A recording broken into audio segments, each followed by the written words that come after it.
This month is International Women's Month, an extension of International Women's Day, which we celebrated last week with the theme, Invest in Women, Accelerate Progress. We acknowledge the importance of gender equality and the need to accelerate women empowerment in our societies. When we empower women, we catalyze development in all aspects of life and ultimately transform families, communities, our countries, and the whole region. Let us use our platforms to empower women, utilize our youthful workforce, and protect our children. If we jointly tackle our common challenges and utilize our human capital and natural resources productivity, we will chart a new course towards a brighter future for the citizens of East Africa community.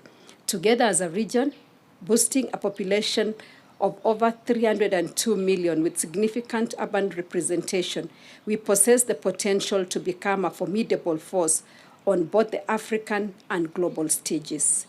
The East African Legislative Assembly has an opportunity to create a conducive environment for our young people to become economically productive and empower women to contribute to the development of our nations.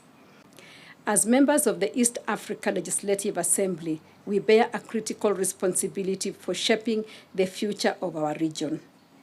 Our overarching goal is clear: to transform the East African community into a stable, competitive, and sustainable low-middle income region by 2030. However, we must remember that this journey cannot be undertaken alone. As the proverb wisely states, if you want to go fast, go alone. If you want to go far, go together. We will achieve our objectives as a region if we consider our collaboration sacred.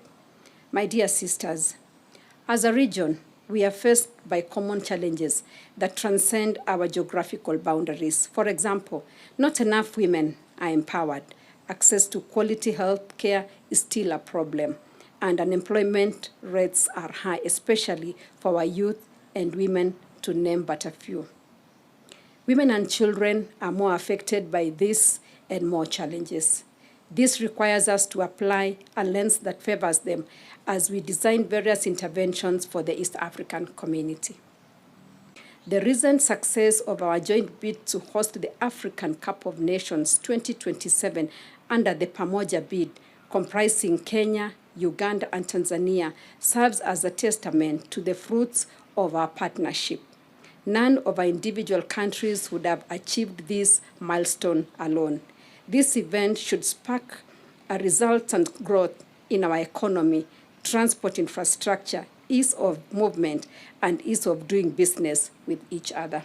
My dear sisters, I urge each of you, esteemed legislators, to double your efforts in fast-tracking the implementation of the drivers of our region's development.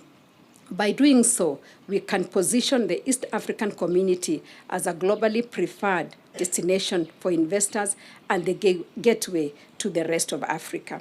Let me leave you with the words of the great Mwalimu Julius Nyerere, who said, and I quote, "Unity will not make us rich, but it can make it difficult for Africa and the African people to be disregarded and humiliated, as it will therefore increase the effectiveness of the decisions we make and try to implement for our development." My generation led Africa to political freedom.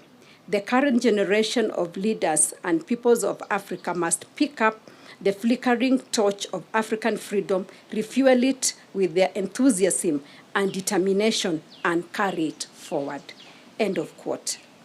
May the words of the East African anthem always inspire us to build and protect our East African region. I quote, "Jumuiya yetu sote tulinde, tuwajibike, tuimarike, umoja wetu ni nguzo yetu, idumu jumuiya yetu."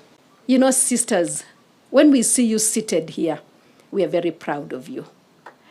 I don't think it's every woman that has the courage to go into politics.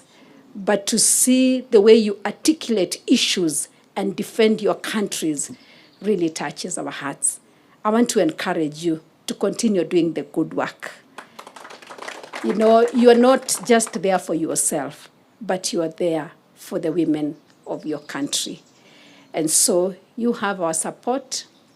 I'm glad that God has given me this position, and I've had an opportunity of interacting with your first ladies.